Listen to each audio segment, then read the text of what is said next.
Hospital में कुछ patients ऐसे होते हैं जिनमें कॉम्प्लिकेशंस का रिस्क बहुत ज्यादा होता है। Examples: elderly patients, children, mentally challenged patients, chemotherapy patients, bedridden patients. इन पेशेंट्स में रिस्क होता है falls, pressure ulcers, deep vein thrombosis, self harm या suicide.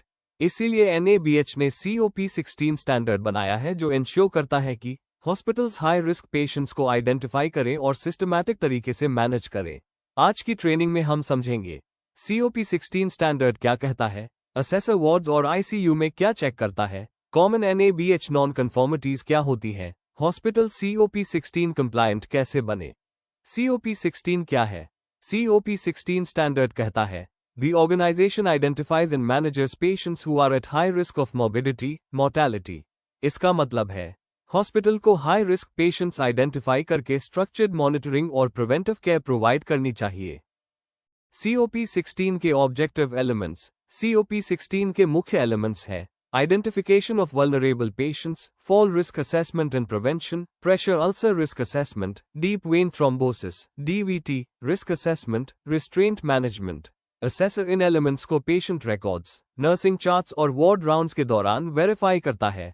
Vulnerable patients definition. Vulnerable patients वे मरीज होते हैं जो अपनी physical, mental, social, age related या मेडिकल कंडीशन के कारण सामान्य मरीजों की तुलना में अधिक जोखिम रिस्क में होते हैं और जिन्हें विशेष निगरानी, सुरक्षा और अतिरिक्त देखभाल स्पेशल मॉनिटरिंग एंड प्रोटेक्शन की आवश्यकता होती है।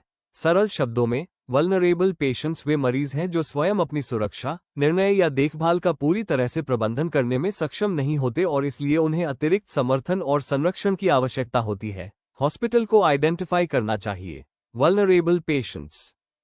Examples of vulnerable patients: elderly patients, children, differently abled patients, mentally challenged patients.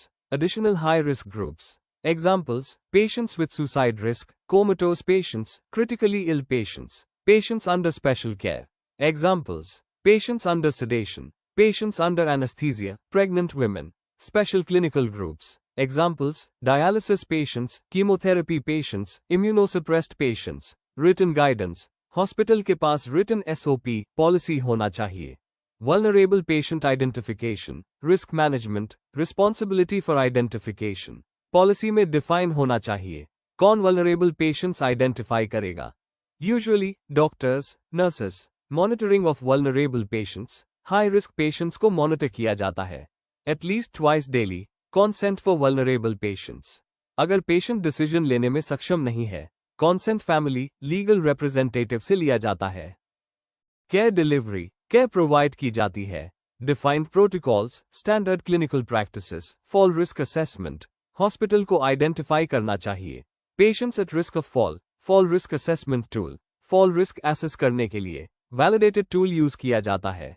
Examples: Morse fall scale, other validated scales. Fall prevention, patients at risk of fall के लिए fall prevention measures implement किए जाते हैं। Universal fall precautions. Examples: bed rails, non slip flooring, patient supervision. Pressure ulcer risk, hospital को identify करना चाहिए patients at risk of pressure ulcers. Pressure ulcer assessment tool risk assessment के लिए use किया जाता है। Brydon scale, pressure ulcer monitoring. Pressure ulcers की worsening monitor की जाती है EPUAP, NPUAP स्टेजिंग सिस्टम्स से। Pressure ulcer prevention prevention include करता है regular रिपोजिशनिंग, pressure relief mattress. Deep vein thrombosis DVT, hospital को आइडेंटिफाई करना चाहिए patients at risk of DVT risk assessment tool assessment के लिए यूज किया जाता है।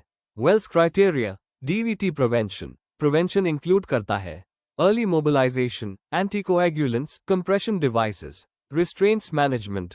हॉस्पिटल को आइडेंटिफाई करना चाहिए patients requiring restraints. Types of restraints. Restraints दो प्रकार के होते हैं physical restraints, chemical restraints. Minimising restraints, hospital को प्रयास करना चाहिए रिस्ट्रेंट्स यूज मिनिमाइज करने का। रिस्ट्रेंट ऑथराइजेशन, पॉलिसी में डिफाइन होना चाहिए who can authorise restraints. Monitoring of restraint patients, restraints use होने पर पेशेंट मॉनिटरिंग अधिक फ्रीक्वेंट होती है। Possible complications. Examples: neurovascular deficit, skin injury. Restraint consent, family को एक्सप्लेन किया जाता है रीजन फॉर रिस्ट्रेंट और कॉन्सेंट लिया जाता है। Documentation of restraints, medical record में डॉक्यूमेंट होना चाहिए। Reason for restraint, duration of restraint, reassessment of restraints, restraints की नीड रेगुलरली रीअसेस की जाती है। Common NC in COP16 NABH assessments में अक्सर ये नॉन कन्फॉर्मिटीज देखी जाती है। Fall risk assessment missing, pressure ulcer risk documentation incomplete, DVT assessment not done, vulnerable patient identification missing, restraint documentation incomplete. COP16 compliant कैसे बने? हॉस्पिटल को COP16 कंप्लायंट बनाने के लिए vulnerable patient identification SOP develop करें, फॉल रिस्क असेसमेंट इंप्लीमेंट करें, pressure ulcer prevention protocol strengthen करें, DVT risk assessment implement करें, restraint use monitoring system develop करें। इन स्टेप्स से hospital COP16 standard effectively comply कर सकता है।